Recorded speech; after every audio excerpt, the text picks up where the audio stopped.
আশারে মুবাশশারা serial ক্রমিক ক্রম অনুযায়ী 1 নাম্বার তিনি হলেন হযরতে আবু বকর রাদিয়াল্লাহু তাআলা আনহু। দ্বিতীয় নাম্বার হযরত ওমর ইবনে খাত্তাব। আমি এই দ্বিতীয় নাম্বার ব্যক্তি সম্পর্কে বলবো আজকে। ক্রমিক সিরিয়াল অনুযায়ী যিনি দ্বিতীয় নাম্বার হযরতে ওমরের কেমন ব্যক্তি ছিলেন এই পৃথিবীর জমিনের মধ্যে তিনি আল্লাহর রাসূল বলেন, হাদিস শরীফের মধ্যে এসেছে, বিশ্বনবী বলেন হযরতে ওমর রাদিয়াল্লাহু তাআলা আনহু গুনাহগুলি বর্ণনা করতে গিয়ে পৃথিবীর মানুষ ওমরের স্থান, ওমরের মাকাম আল্লাহ পাক রব্বুল আলামিনের দরবারে আল্লাহ তাআলা এত বড় করে ধরেছেন, এত উঁচু করে দিয়েছেন, তোমরা এই বাক্যটার দ্বারাই বুঝতে পারবা লাউ কানা বাদি নাবিয়ান লাকানা ওমর। ও পৃথিবীর মুসলমানেরা, আল্লাহ রব্বুল আলামিন সমগ্র মানব সম্প্রদায়ের হেদায়েতের জন্য একজন দুজন নয়, 100 নয়, 1000 নয়, আল্লাহ তাআলা প্রায় 1,25,000 কম বেশি নবী রাসূল এই পৃথিবীর জমিনের মধ্যে যুগে যুগে প্রেরণ করেছেন। আমি রাসূলের পরে আমি হলাম সর্বশেষ নবী, আনা খাতামুন নাবিয়্যিন লা নাবিয়্যা বাদি। আমি এই পৃথিবীর জমিনের মধ্যে সর্বশেষ নবী, আমার পরে আর কোন নবী রাসূল এই পৃথিবীর জমিনের মধ্যে আসবে না। যদি আসতো কোন নবী রাসূল আল্লাহ মানব সম্প্রদায়ের হেদায়েতের জন্য পাঠাইতো, তাহলে আমার উম্মতের মধ্যে আর কেউ নয়, আমার প্রাণ প্রিয় সাহাবী যিনি উন্মুক্ত তরবারি নিয়ে আমার শিরশ্ছেদ করার জন্য, আমার গলাটা কাটার জন্য এসেছিল যুবক বয়সে হযরত ওমর ইবনে খাত্তাব, খাত্তাবের পুত্র হযরত ওমর অবশ্যই আমার পরে নবী হওয়ার উপযুক্ত ছিল। বলেন সুবহানাল্লাহ। আমার ভাইরা মনোযোগ দিয়ে শ্রবণ করবেন। আল্লাহর নবীর পরে বিশ্ব নবী জানাইলেন, নবী যদি হয়তো নবী হওয়ার সম্ভাবনা থাকতো হযরত ওমর রাদিয়াল্লাহু তাআলা নবী হইতেন। এত বড় ব্যক্তিত্ব ছিলেন। বুখারী শরীফের হাদিস, বিশ্ব নবী একদিন পূর্ণিমার চাঁদের রাত্রে নিজের প্রিয়তমা স্ত্রী জীবন সঙ্গিনী হযরত আম্মাদান আয়েশা সিদ্দিকা রাদিয়াল্লাহু তাআলা আনহাকে নিয়ে রাতের বেলা ঘরের বাহিরে বাইরে হয়ে একটু পায়চারি করতেছেন, হাঁটাহাঁটি করতেছেন স্বামী স্ত্রীটা, কিন্তু অবৈধ নয়, এটা জায়েজ বৈধ।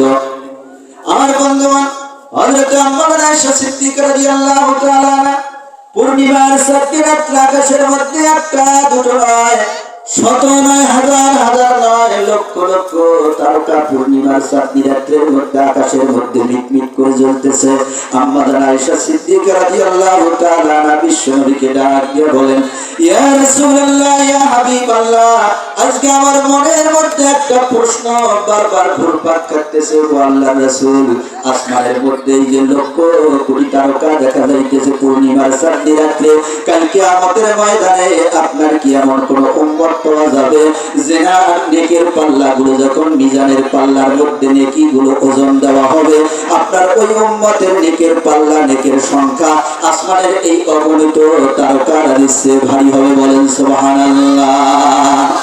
আমার ভাইরা, বিশ্বনবী প্রশ্ন শোনার পরে বললেন, আয়েশারে, অবশ্যই আমার উম্মতের মধ্যে এমন ব্যক্তিত্ব আল্লাহ তাআলা সৃষ্টি করেছেন, কাল কিয়ামতের ময়দানে আমার উম্মতের ওই নেকগুলো যখন আমার নামার মধ্যে একত্রিত করা হবে, আসমানের মধ্যে যে তুমি লক্ষ লক্ষ কোটি কোটি অগণিত যে তারকারাজিগুলো দেখতেছ, আমার উম্মতের নেকের সংখ্যা, নেকের ওজন আসমানের লক্ষ লক্ষ কোটি কোটি অগণিত তারকার চেয়ে বেশি হবে।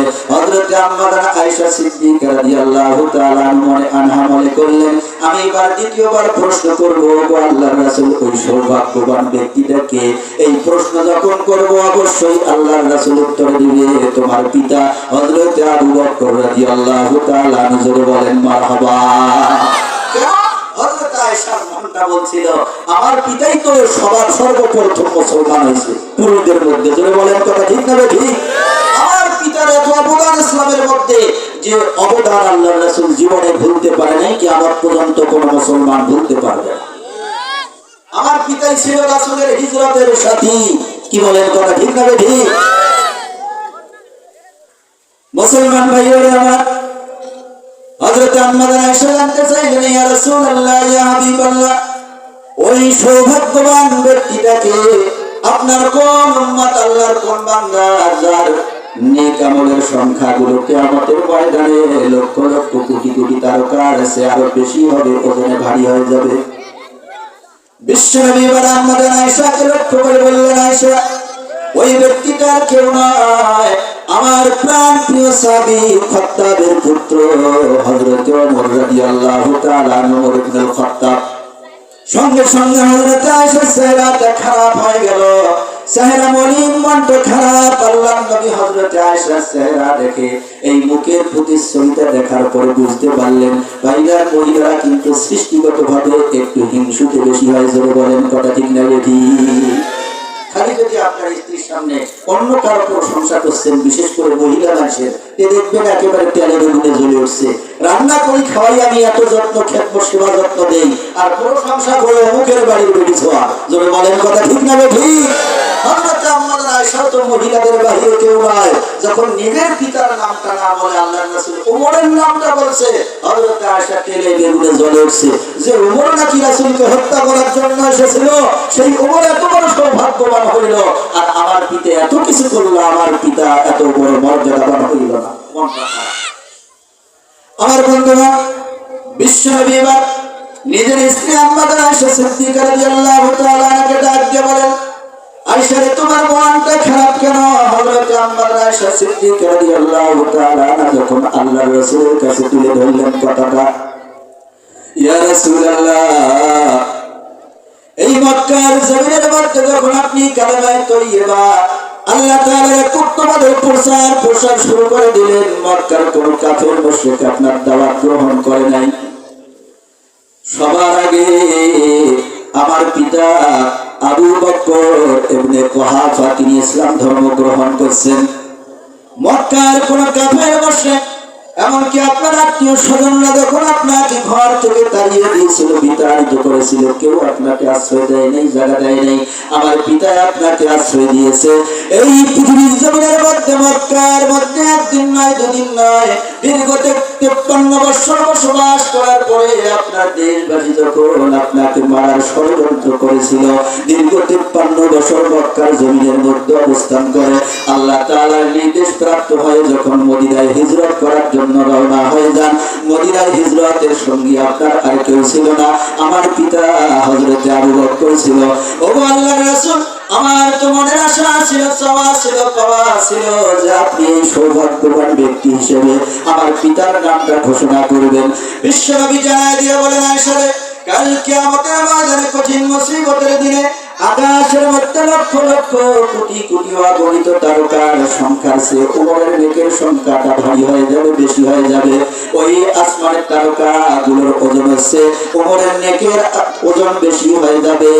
এটা তো গেল ওমর ইবনে খাত্তাব হযরত ওমর রাদিয়াল্লাহু তাআলা আনহু সারা জীবনের আমলনামার হিসাব। আর কাল কিয়ামতের ময়দানে তোমার বাবার আমল, সারা জীবনের আমল লাগবে না।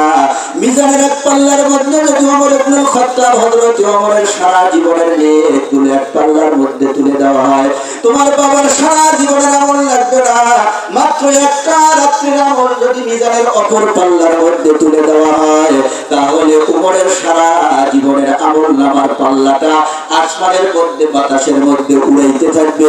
তোমার বাবার মাত্র একটা রাত্রির ইবাদত, একটা রাত্রির নেক, একটা রাত্রির প্রতিদান সওয়াব, এটা জমিনের মধ্যে ভারী হয়ে থাকবে। বলেন সুবহানাল্লাহ। তোমার বাবার সঙ্গে ওমরের কি তুলনা দিব? বলেন আল্লাহু আকবার।